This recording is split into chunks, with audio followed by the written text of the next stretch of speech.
This is Boxing Tickets NI. We are here at the Devonish Complex in Belfast. Delighted to join with the jet setter, Jay Byrne, just back from a couple of days of eating cookies and pizza in America. You were over watching obviously the callum walsh card.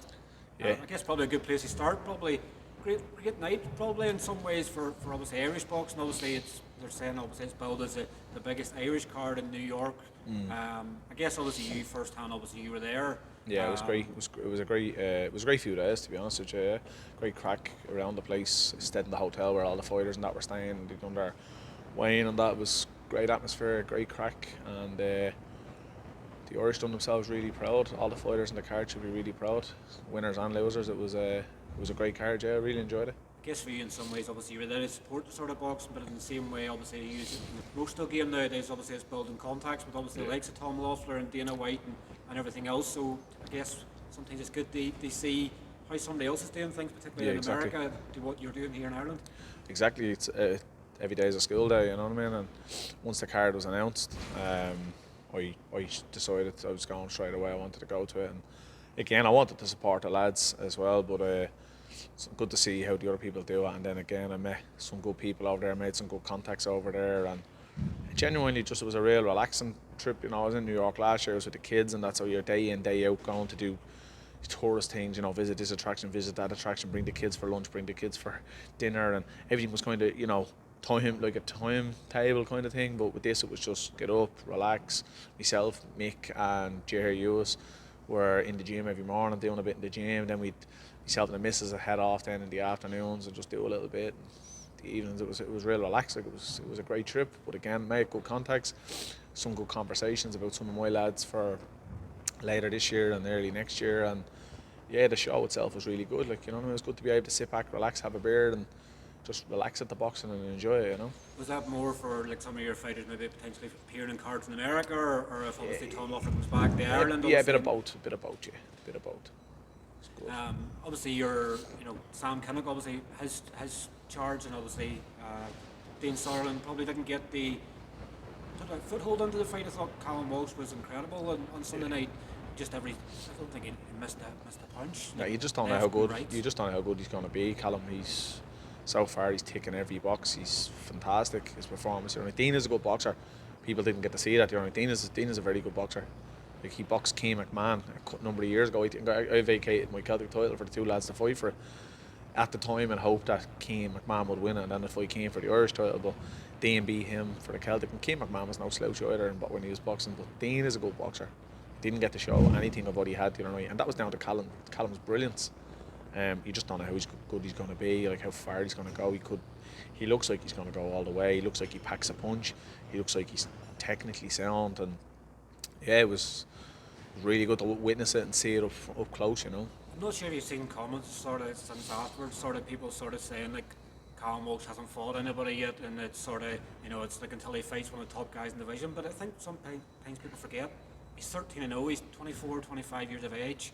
Like, from the jumping now with the top 10, say, super welterweight in the world, might be a step maybe too quickly. I think sometimes people have to forget that he's how many Irish fighters are fighting for a world title, say, in their 14th I get fight? that, but I made a comment as well when people said to me, no, he looks like a massive puncher. I said he does, but he hasn't been in with someone really durable yet to see how, like, does he have that elite knockout power? Because he hasn't fought at elite level yet, so like there's a lot of people you hear the same, he's a massive puncher and the whole lot, and then when they get through domestic and they get through, like, say, British or European level, they don't seem to carry that. So no one knows how big of a puncher he is, the minute until he gets in with one of the more elite level lads, not even elite, but kind of top European level. Personally, I'd like to see him fight the likes of a Kevin Iargo, maybe even a Josh Kelly or someone like that. I think he's definitely above domestic level. Probably a British level, probably above British level. I think Kevin had a great win against Troy Williamson, who is definitely British level. So, you nearly say Kevin's probably above British level as well, you know what I mean? Josh Kelly looks like he's above British level. So I think someone in around European level that's, unbeaten or thereabouts will be a big step for him, and to have a look and see exactly where he's at. And then if he looked after either one of them, or the likes of David and Avician, I know he's kind of welter 154, but people at that level, I think if he was to be able to stand with them and do what he's doing to these lads, then you just the switch would go and you'd say, yeah, straight away he is elite level. He carries his power. His boxing ability is good enough to be there. And then you start looking at saying, maybe someone on the fringes a world title from. But look at this level, it looks like Ireland has a new superstar. To be really honest. Definitely does. I guess probably the standout performance of the night for me is probably feargal McCrory. Obviously, a couple of years ago, sort of COVID sort of ruined a bit of his career. Obviously, him and Mick were supposed to fight the top ranked card. It was cancelled. Pretty much as sort of COVID sort of hit, and like he's reinvigorated himself. America obviously fought for world title, come back, dropped heavy in the fight the other night, and then all of a sudden, then just just took a second wind and was like, I'm winning this. And what a speech he gave to the crowd afterwards. It was the best fight on the card, in my opinion. Best performance of the night, in my opinion, went to donagh Keary. I thought donagh Keary was outstanding. I thought he was exceptional. The kid did not do one thing wrong. His boxing IQ, his footwork, his punch selection was outrageous. I thought he was class. Feargal was outstanding. What a fight! He showed that real, Rocky moment when he hit the floor and he just got back up. And once he got back up, the whole fight changed. He just became a different animal. He basically just, he said he'd get bite down the gum shield, but when he hit the floor and he got back up, you could see him on his knee, held, he waited, very experienced there. He sat and waited for the count, got back up, regrouped, and after that, there was only going to be one winner. He was absolutely fantastic. Yeah, he carries a bit of a fan base as well in America. There's definitely a couple of hundred people there for him as well in the arena on the night. So, yeah, Feargal's a class act. I like Feargal. I had a small dealing with him before when he boxed Carl Kelly, when I coached Carl Kelly and managed Carl Kelly. That's right. And he was a class act then, and he was the same. I seen him at the weigh-in in the hotel, and I was chatting to him briefly, and he's class. I think he's brilliant. I'd actually love to see him come home and fight at home, have a decent fight at home, and please God, there's rumours out there that he will be, so please God that will come off, because I'd love to see him at home. If he has 200 people in America, he's going to carry a big fan base in Ireland, isn't he? Yeah, definitely. I guess obviously with a taste of obviously home, obviously, and an Irish obviously rematch, obviously in Kevin Cronin and Emmet Brennan obviously fighting again. Probably it was a sort of fight of two sort of halves. Obviously, I think from my opinion, sort of on the fight, I thought Kevin probably won 4 of the first 6 rounds, and I think I couldn't split them in round 8. I think I just about gave it the Emmet, but the scorecards are very wide. That wasn't an 8-2 fight. No, I didn't think it was an 8-2 fight. To be honest, on the night in the arena, I thought Kevin won the fight. I did watch it back, and when I watched it back, it was a lot closer than I thought. I kind of commented on something online saying Emmet lost the first fight and he lost again tonight.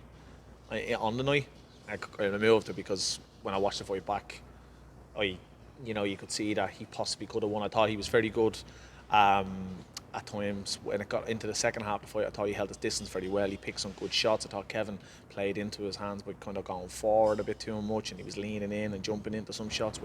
When he was working at distance, he seemed to be winning all day long. I hadn't think win the first 4 or 5. But again, that's opinions, isn't it? It's all about opinions, and everyone watches fights from different angles. And if 3 judges have it 8-2 and they're sitting within a couple of yards of the fight, you can't argue with them. If it had been a 6-5 or a 6-4, you couldn't have argued either. 5-all, you couldn't have argued. I thought 8-2 was a bit wide, but in the second half of the fight, Emmet definitely took control, and I thought his shot selection was good, and he timed a lot better shots and things like that. But yeah, no, it was another good fight. It was another good fight, and look at Madison Square Gardens, a massive moment for both lads, and credit to both of them. The both of them turned up on the night, and as you said, it looked like a fight of both halves, and both of them played their part in it. I don't think, no matter who lost the fight, was really going to take a step back in their career. They've got to the pinnacle of boxing at that level, boxing that stage. Unless you went in and got chinned in the first few seconds, you're really not losing anything by losing the fight over there. I'm sure they got paid, they got the experience of being over there for a week, and then they got that fight. It was a great fight. So, again, I hope Kevin comes again, and I'm sure Evan now will move on to something bigger after beating Kevin now. It's kind of put to bed, I'm sure. I don't think that's going to happen again. So I'm sure he's looking at going on to bigger and better things now. Speaking obviously back home, obviously your biggest fight card to date, obviously in 3 weeks' time, and I'm sort of trying to think of obviously I know of it, Katie Taylor in the 3 arena, and obviously Callum Walsh was in the 3 arena there in September, but trying to think, obviously it's probably the biggest card that's been in the National Stadium in quite some time. I think quite a few years ago, I think it was 5 or 6 Celtic title fights in the one card, but I guess it's showing the progress that you've made in under 2 years. And I think pretty much it's nearly sold out now. I think you put a post up yesterday saying there's about 70 tickets left. Like this is a crazy jump for JP Promotions, and the fact that going from the warehouse and the Red Cow to now selling out the National Stadium, like you're going to take a lot of pride from that, of the fact that you probably didn't think you would sell the stadium out so quickly, so early on. Well, year one, the plan was to sell out the warehouse. If we could just consistently sell out the warehouse, 2-3 shows, I felt taking the step in year two to the National Stadium was our plan. Like, we've had the date booked since well into last year, and the plan for year two was by the end of the year to sell out the National Stadium, with big aspirations of getting to the 3 Arena by the end of year 3, because you got to dream big and think big and aim big. And yeah, look, I'll be honest with you, I don't think there's been a domestic card that's had the amount of domestic title fights we've had on it. They have 4 on it. Then you've also got the domestic fight between Richie and Cian. I personally think it's the best domestic card the country's seen in a long time. In a good few years, there was some great domestic cards a number of years ago, before boxing kind of changed and it went down the road of just journeymen all the time and that. When Irish fighters used to fight Irish fighters all the time. I think it's potentially a better card than the one that was in the 3 Arena in September. I think the lineup of the card is better. To have 5 50-50 fights, there wasn't 5 50-50 fights on that card. It's a big card, it's a packed card. I planned on having it at 11 to 12, but we got asked just could we put on a couple of the Queensbury lads who are Irish, which is great because massive brand like Queensbury, you know, they need to keep their Irish lads happy and busy and getting them fights at home. So for us, it's an honour to work with the likes of Queensbury. So it's great to have them on it. They come on at the last minute, but you know, again, we're trying to keep the card busy. I said to the BUI that, you know, I'm not putting on 8-9 fights on the card and having the stadium half full. I did tell you all in interviews over the last year that I won't go to a venue unless I know I can fill or get thereabouts. I want to have at least 70% of the venue is full, or there's no one having it. I might as well just stay in the warehouse, because I don't want to have an echoey venue or, you know, empty seats here, empty seats there. It's just pointless. At the minute, there's 73 tickets left. The fighters haven't just done what would usually happen on cards. I'll just give us 100 or just give us 150. I'll see how we get on. The fighters were told they weren't allowed to return any of their tickets, so they were only to take what they could sell. So none of the fighters took a clatter of tickets. They all only took. No one took really big amounts, because they know they can't return the tickets. So there won't be any tickets coming back. 73 ringside tickets remaining. 3 weeks to go. I think it will sell out. Obviously, we're fingers crossed that we don't pick up an injury or anything like that and lose a fight, because we haven't had a card that we haven't lost a fight, a domestic fight or something like that. So it's been messy, but at the minute everyone's in good spirits. I've been in touch with them all. I keep in touch with the fighters regularly, making sure everything's going well.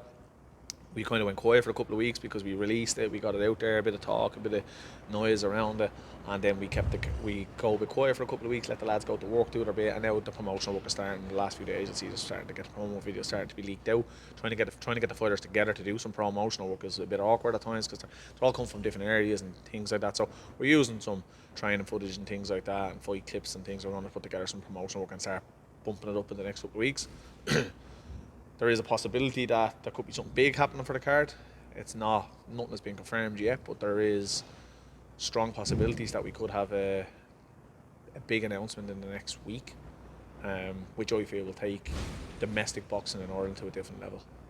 And my job is to make sure it stays there, so I can assure you that it'll be a night in the stadium that people have not seen, I would say, ever. Because I've looked back at the bigger shows that were there over the years, and none of them match the production that we have lined up for the night.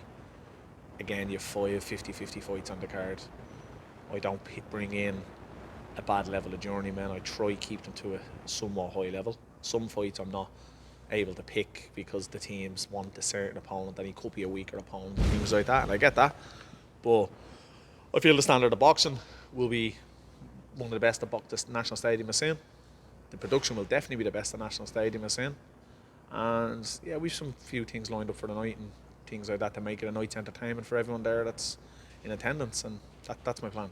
for everybody's hearing the noise in the background, obviously there's a gym above us here, and obviously that's what the banging is. So if it's not me and Jay kicking each other around here.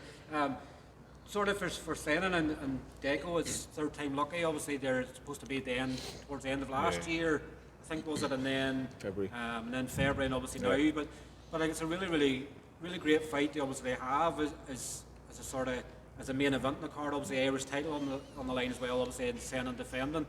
You know, and then you look at the other title fights on the card. Obviously, Peter Carr and Daniel Sullivan, Paul Loonam and Myles Casey.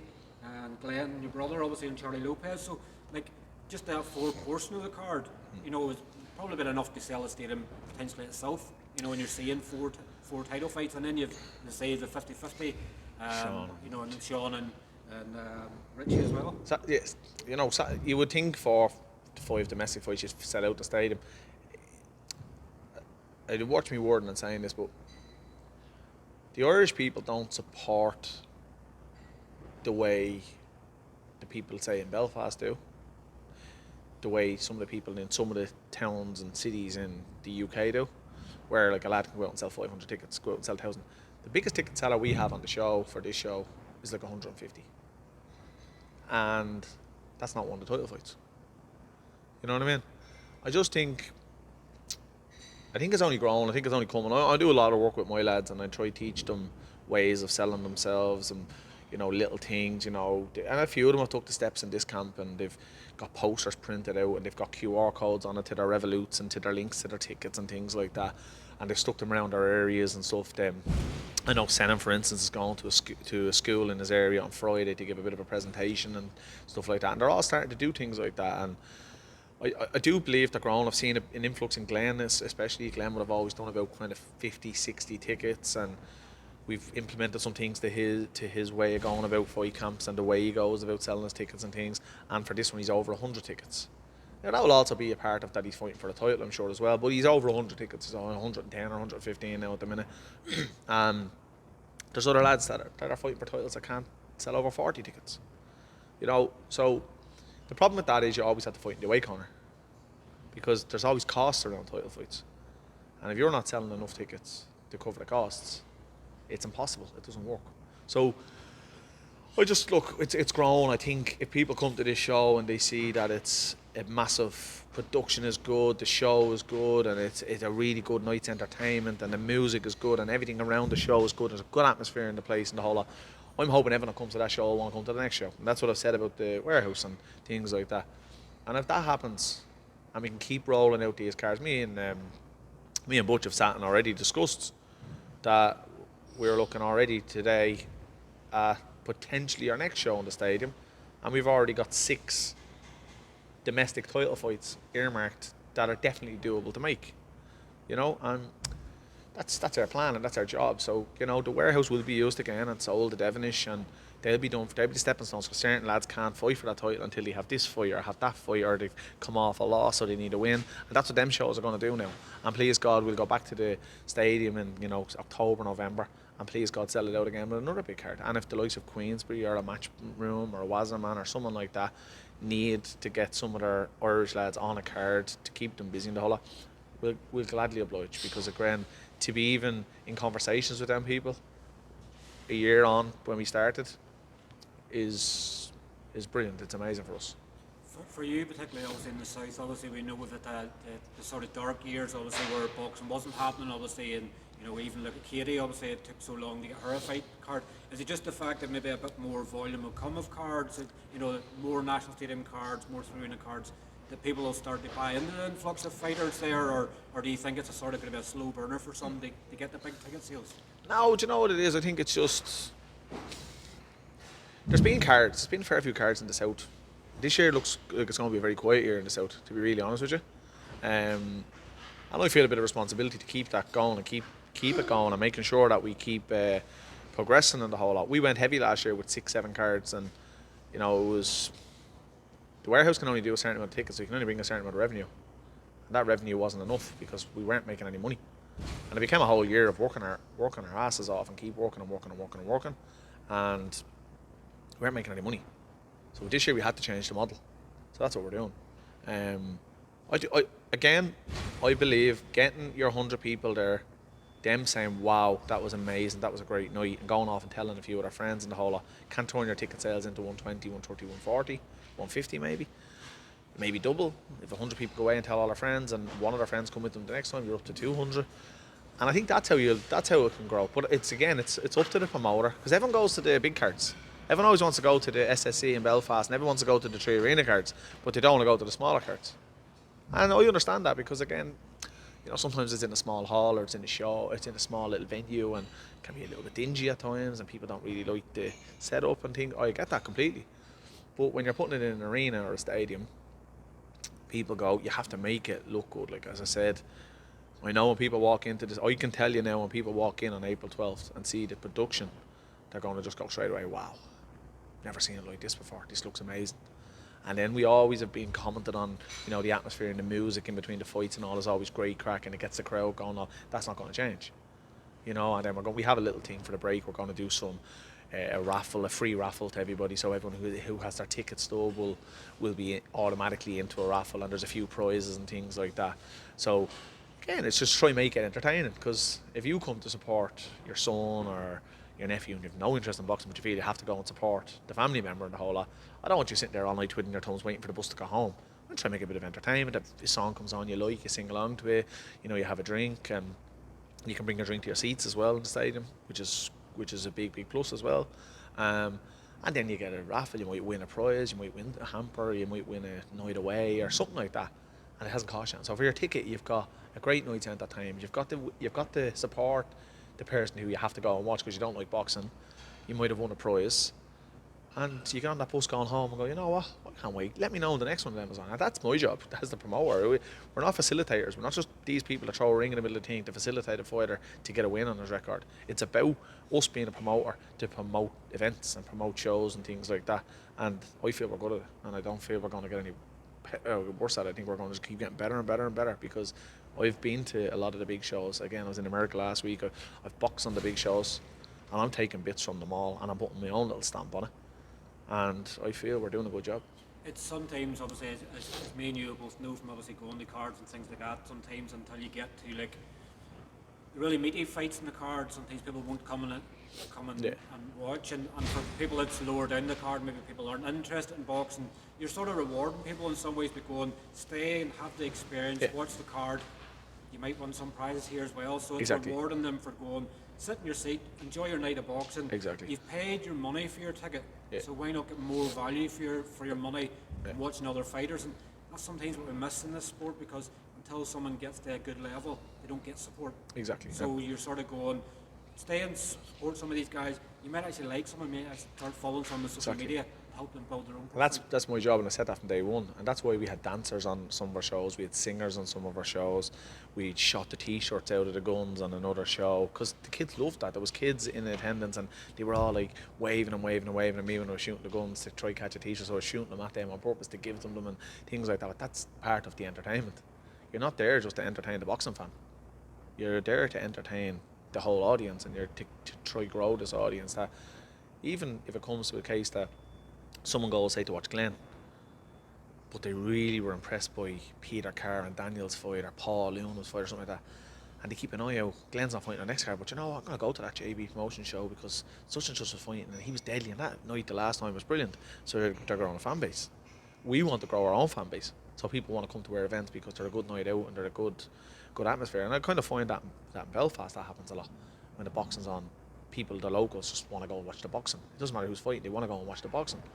And I just think that lacks a little bit in Dublin, because obviously what's gone on in the past has gone on, but I think it's on its way around. I think we're doing a decent job at what we're doing, and again, it's about staying grounded and just keep growing, and because until the doors open on the night, the show's not happening. You know what I mean? You have to always have that mindset in boxing, because so many things can go wrong and so much can happen and things like that. So our job is to make sure the show is excellent for everybody, and we believe it will be. I believe this is going to be a turning point, and I think it's going to be a step forward for us, a massive step forward for us, to be honest with you. Just obviously want to take away from obviously your own shows for a moment there. Obviously, looks like obviously the boxing will be back in the Olympics in 2028. I guess for Irish boxers at the moment, there's obviously still a lot of uncertainty because they're with the wrong organisation for that to happen. The sort of they sort of brought a statement yesterday, or sorry, on Thursday. They sort of say, you know, they're going to leave it down to the clubs. What do you make of that, Jay? Like, at the end of the day, should it not be them as an organisation that go, this is what we're going to do, we want our fighters to fight at the Olympic Games, so why are we leaving the choice down to clubs? Because some clubs might not have fighters that's going to go to the, potentially going to go to the Olympics in a 3 or 4 year cycle span, so they might not be too clued into it. Do you think they should, as an organisation, just want, we're joining the world boxing so that fighters can go to the Olympics? That makes sense. A lot of what they do doesn't make sense. That's my only answer for that. It's just a lot of what they do just doesn't make sense. You know, at the end of the day, kids box amateur to become Olympians. So if you have, I don't know how many boxing clubs there is in Ireland. There's over 100, I'm sure. Okay. How much affiliation money do they get a year off each boxing club? Right? You don't. I don't know. Do you know that? Because I don't. Right. So there's an awful lot of money gone in there. Hence the reason why people in that organisation are paid so much money at the top. They wouldn't have any of that if them kids hadn't got the hopes of going to the Olympics. Because everyone joins a boxing club to get off the street, the whole lot. But once they get into boxing clubs and they start training, the goal is the Olympian. It's the Kelly Harringtons, the Katie Taylors. You know, that's who they want to be. That's why they could. That's why they say boxing. And when they become teenagers and become good boxers, that's their goal. They want to be an Olympian. There's so many good amateurs that are still amateur, and they should have been probably gone pro 4 or 5 years ago, but they're not. They're still holding on to that dream and living to be in the Olympics. And then you have some people upstairs in the office saying, "Shall we leave it up to them?" What kind of an organisation is that? We leave it up to. So what if there's 100 clubs and 50 say yeah and 50 say no? Do the 50 that say yeah, do their boxers get to go? Then the other 50 don't. Make a decision and just do your job. Or we end up having that sort of, where was it one of the last, obviously was it the younger sort of ones where they sort of had to be, like, we're not part of the Irish team, but we were sort of like a sub team, and then you had two fighters fighting each other Irish, and you're sort of going, what way does it leave at the end? Do people then go, we can join independently? There was another one. I read online. I think it was Johnny Joyce. Kids went over to boxing a competition and they weren't allowed to box against a Russian. You know, like, come on, man. Like, the kids, just let kids be kids. You know, if these are running this organisation that gains a lot of money. A lot of money goes into that organisation. These people are paid big money. They get salaries. They're in there on salaries. The people who are the head of this organisation, coaches, the people on the board, and all this stuff. And they can't make a decision. You shouldn't be in a job. If you can't make a decision in the job you're in, you shouldn't be in a job. You know, if you're a postman and you wake up in the morning and you say, Donagh will deliver me post today. Postman's You're getting sacked. going to get sacked. Yeah. So, like, your job is your job. You do your job. If you can't do your job properly, leave your job and give it to someone that can do their job. And the problem is too many clicks, too many people in there that shouldn't be in there, and too many of the wrong people in there. And it's the same in a lot of organisations. Don't get me wrong. I'm not just saying it's just them, but a decision like that needs to be made from the top, because everything in an organisation comes from the top. If it's led right from the top, it's led right the way down. Because if there's a kink in the armour some way down the line, the fella at the top pulls that person out, puts the right person in, and then you've got a platform that goes good at the top, good at this level, good at this level. And in theory, then the lower level should be good. It's like if you have a good person at the top running the board, and you've got good coaches, in theory you'll have good boxers. Any chinks along the way, and there's going to be problems somewhere along the line. And if they've got people in there that can't make a decision at the top, what does that tell you is going to end up for the boxers? So the boxers lose. It's always the boxers that fall out. It's always the boxers that lose. You see it all the time. The likes of them kids that said they weren't allowed box against Russia, I think it was. Then you've got, they were going to competitions, they weren't allowed to enter competitions, and there was Irish lads against Irish lads. Why? Because the decisions at the top aren't being made properly. So until they're made properly, we'll always have problems. If it's made properly and things are being done right the whole way down the line, we'll see the benefits. We'll see the benefit of all the kids, and at the end of the day, it's for the kids. And I know we're talking about adults with Olympics and things like that, but they're still kids. They're still young adults, and they're still aspiring to reach their dreams, and whatever is required from the top to make these kids achieve their goals and achieve their dreams. And let's roll out the next Michael Conlon, Katie Taylor, Paddy Byrne, all these people that went to the Olympics, Darren O'Neill's and all these people that went to the Olympics over the years for us when we were a really, really strong nation. Don't get me wrong, we do get a lot of people qualifying, but the medal haul over the last few years hasn't been as good as what it was back in the heyday, in the 2008, 2012 and that. So until the top is right, we probably won't have that again. It needs to be done properly from the top down to the bottom. Fingers crossed, obviously the club's obviously vote in favour, obviously of sending fighters to the Olympics. I guess obviously just we're here in Belfast today, and obviously you're in the Devonish, have you plans? Obviously we know that the last show obviously didn't go ahead for obviously other circumstances, but are you hoping to get back up to the Devonish obviously this year for a show? We have a date booked for June. It's confirmed. I promised John Boyd I'll bring him home to the Devonish. He asked me to bring him to the Devonish when he said his dream was to headline the Devonish, so that is a plan.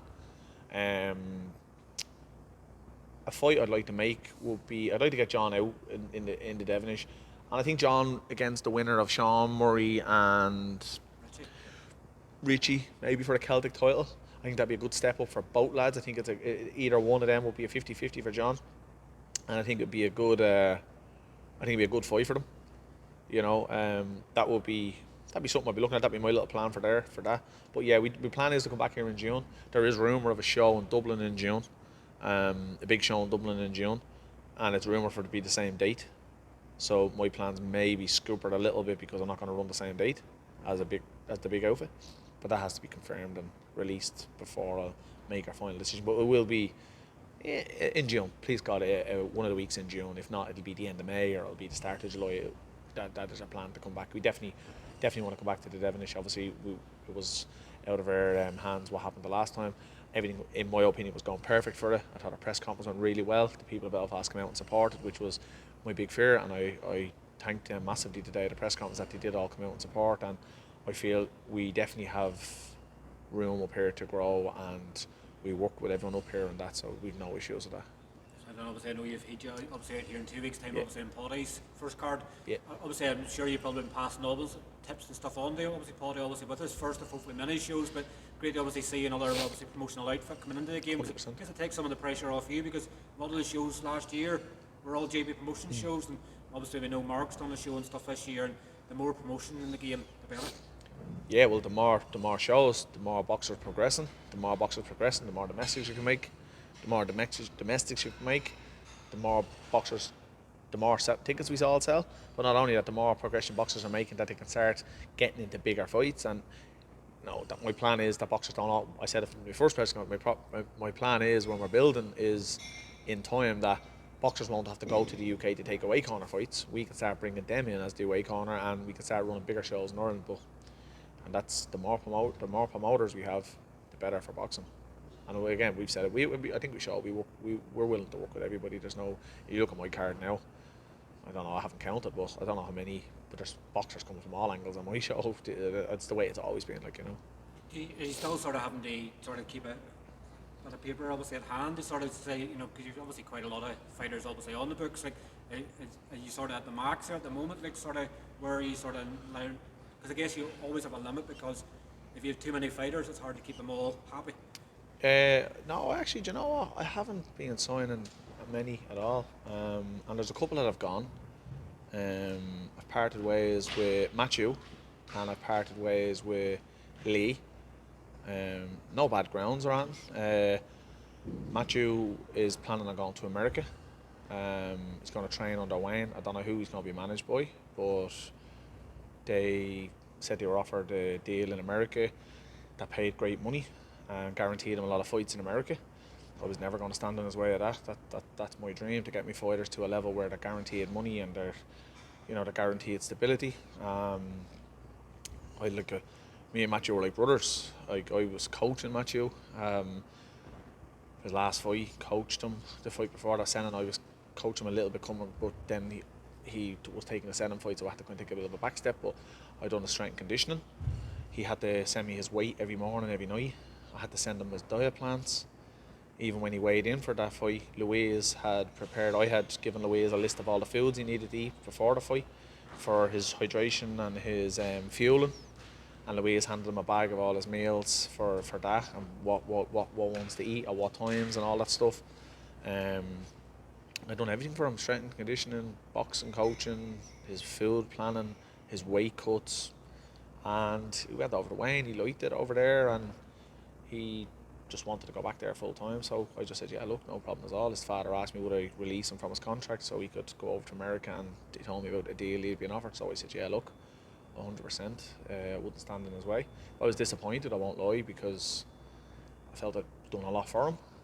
But again, it's my job is to build him up, and I built him up. And they say he's got a big offer for money for fights over there, that he's going to get paid for every fight, and he's guaranteed a certain amount of fights and things like that. So I'm not going to stand in his way, you know what I mean? I just hope it works out for him. Lee, I obviously signed Lee last year, got him back winning in Ireland, and he had an injury, and then he was training in the army and that, so he wasn't active. And then he has a good relationship in Canada with Lee Baxter, and he was offered a fight towards the end of the year, which suited him. He was getting paid, so rather than have to sell tickets, he went over there to fight over there. And then again, rather than fight over here, he got another offer to get paid over there again. So he went over there last month, I think it was, last month. So I just said to him, look, you're better off going over there and staying over there. You know, there's no point me managing you when you're constantly just fighting over there. And I don't take it off them, you know, it doesn't bother me. So I just said to him, look, you're welcome on my shows and all. It's hard for me to manage a fighter when they have another area where, like, he had Lee involved, and they were getting offered these 4-round fights in Canada against journeymen, where I felt Lee's fight against Kemsky would have been his last fight before we put him into a domestic fight, potentially won a Celtic title. You know, that's his first belt, or second belt, because he had the NABA one. It was his first belt over here. And then you're building him into a big fight. We had talks last year, he was going to fight a British opponent on the DAZN card, and once he came through that headline in Dublin in DAZN, obviously his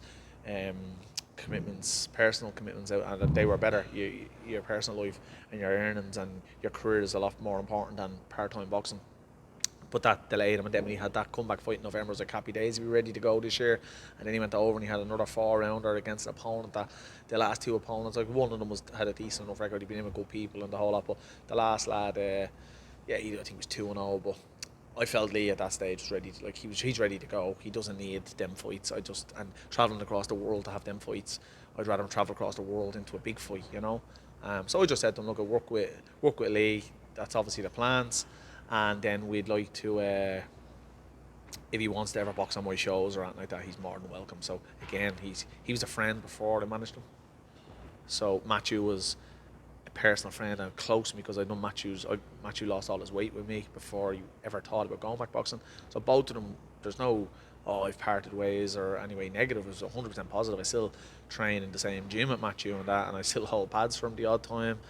When he's there, if he's in the training, if we're in the same training time and that. So it's just, I don't want to be holding on to lads and that have different aspirations and things like that, you know what I mean? We get asked to sign people all the time, so it's not about numbers. It just has to be the right person. To be honest with you, I'm not really. And there's some people I signed that I've kind of regret signing, and I go, I don't know why I signed him. Kind of, I'd say feel sorry for him. I kind of just felt like I was doing him a favour, trying to help someone out or that like that. And sometimes I'm a bit nice like that, where I will sign someone just to help them out, and then go, oh, why I signed him for? He just brings nothing to the table. Doesn't help you, doesn't help it does. I see sometimes there is people like that. So, but then there's other people that I sign, and you know, they're absolute model pros, and I'd be good at if I lost them. Good at if I lost them, you know, that kind of way. So, like, if I sign more fighters, I have to run more shows, and I don't mind running shows. So it doesn't bother me. It just has to be the right people, you know. But again, I work with all the other promoters. So I don't have a manager, so I don't really have to sign loads of people. You know what I mean? But I like to sign people on the grounds that I'm signing you, I'm guiding your career, I can put a plan in place that you're going to fight this month. All you have to do is get fit, get ready, and cover your tickets until you're at a level that you're ready to go into proper fights that you make money off. And there's a lot of them on this card now are starting to see that. And so I've said to me, fucking hell, the difference now when you're fighting the domestics, and because I've seen the few grand going into their pocket rather than the few grand going on journeymen and flights and accommodation and all that stuff that goes with it. So that's my thing. I won't sign a fighter. Like, if I wasn't running shows and I was just managing, I wouldn't do it. I can't guarantee you. And 9 times out of 10, you get 2 or 3 fights. Maybe you go to England and fight, go here, go there, pick up a win, struggle because it's hard to bring people across the water, sponsors this, sponsors that, and it becomes a stress on the fighter. But then when they do get to fight big fights, they're always in the away corner. And I don't want that. I want my fighters being able to be fighting on the home show, coming down to, second, and coming in as because all them little things make a difference for a fighter. So I could sign 30 fighters. It just means they're putting on more fights, more shows. I think we're at I think we've got 14 or 15 at the minute, and we're happy enough. Like, again, we do get a lot of people onto us, and a lot of them just don't make sense. And I just, at the minute now, I'm kind of no, it doesn't make sense. There's people constantly ringing me all the time. There's even people in the UK being ringing me, and there's 2 lads from Scotland run to me in the last couple of months. There's a lad ringing me today from the UK. He was advised by someone in the UK to come to me. I didn't even know the fella who advised him to come to me because he gave me the name. I didn't even know who it was. But I talk to them. If they understand the game and they understand the business side of the game, yeah, we can sign them. But if they don't, and some people ring me and they haven't won an Irish title, but they're going to be a world champion. So at that stage, I'm just going, nah, look, you're not for me. But so we're not really too pushed. 3 weeks time, obviously, I know you said obviously we were going to expect obviously entertainment and everything else. What can people expect obviously out of the fights? Like, obviously you're saying there's 50 fights. Anybody that's lucky to have a ticket, obviously there's only about 70 left. So what can people obviously expect on the 12th of April in the National Stadium? I think they're well even matched fights. Declan and Senan, I think it speaks for itself. Both of them are coming off great runs. Senan's unbeaten. I think Deco hasn't lost in years. I think he's 7 in a row or 8 in a row wins. He's just coming off a Celtic title fight, rejuvenation of his career. Senan's off the back of two title wins in the last 12 months. I think it's a great fight. You've got everyone saying, it's the boxer against the fighter. Senan can box, and Deco can fight. He can. People think Deco's he's only a slick boxer. Deco can fight. Deco can stand and fight when he wants to fight. You know what I mean? And he hits harder than people think he does. I sparred him for a long time over the years, and he can stand and have a bit of a trade with you. He's a better boxer, and he trades too much at times, and it can get him in trouble at times. But that can be them 2 lads can stand in the middle of the ring and kill each other. You just wouldn't be surprised if I seen that. Paul Loonam and Myles Casey. Myles looks to me like he's not leaving any stones unturned. He seems to be training 2-3 times a day. People forget Myles Casey is a multiple elite champion. Paul's an elite champion, so that has great fight written all over. Yeah, Paul's a bit younger. He probably might be a little bit fresher, but experience a lot of the times wins fights. So you just don't know on that one. Obviously, I back my man 100%. I think he's fantastic. I think he's a credit to himself, his family, and his gym. He never does anything out of line. Everything is in line, on line, in time. Everything you ask him, he does. Glen and Lopez, I couldn't get a welterweight opponent for Glen. We were trying to get a welter and we couldn't get one, and then I got this guy who was a welter, but they said he wouldn't be able to make anything below 68.5, and I was like, I said, nah, it needs to be 66.6. He said he won't do it. He's had to put on a bit of weight, he's been out of camp, blah blah blah. So I tried everywhere, we couldn't get anybody at welter, so we just applied for the 69.8 belt, and it was approved. So Glen will be a welter. He is going to be a welter. He's 34 years of age, this man. He's been beaten once. He was beaten by a very good boxer. Really big shot he was caught with. And like a shot, very, very strong punch. He was caught, he fell flat in his face and was knocked out. But he's 6'1". He's tough, 34 years of age. He's not like a young kid. He's a man, grown man. He's a big, solid unit. Comes forward, wants to fight. I think it plays perfectly into Glen's hands. But in this camp, rather than Glen standing fighting, we've been just doing boxing. I want Glen to box, and then when the time's right, he can step inside and do a bit of fighting if he really wants to. But I want to go out and box and show people he can box. So I think it's an intriguing one. Peter and Daniel, I think that has fighting night written all over it. Daniel doesn't take a back step, comes forward, throws serious body shots, very, very strong to the body. He's an athlete, another true pro, does everything right, does everything by the book. Peter, he is hungry. I've been looking after a little bit of the weight cut with him, and all the way down. He was heavy when we started camp. I was talking this morning. 3 weeks out, he's only 74.5 kilos. He's really slim down. Peter has abs, which he doesn't usually. He has to send me his runs and things like that. He has to send me when he sparring and stuff like that. If Daniel can take Peter's punch, which I believe he's tough, he's strong, Peter's going to have to show he can box, and he's wanted to do that because Peter's going to come out when he wants to throw bombs. That's what he does.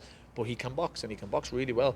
So if he hits Daniel and Daniel's standing in front of Peter's going to have to go, right, okay, I need to show me boxing now, which he's been talking about for his whole career. So, and I know we know Daniel can box, and we know he can throw solid punches. So to me, I think the two of them are going to stand in the middle of the ring, kill each other, and it could be an 8-round war, or one of them could get put out early. So fantastic fight again. Richie and Sean, 50-50. I can't split them. I really don't know. Sean is tough. We've seen what he went through with Daniel. Wasn't a great performance that night by Sean.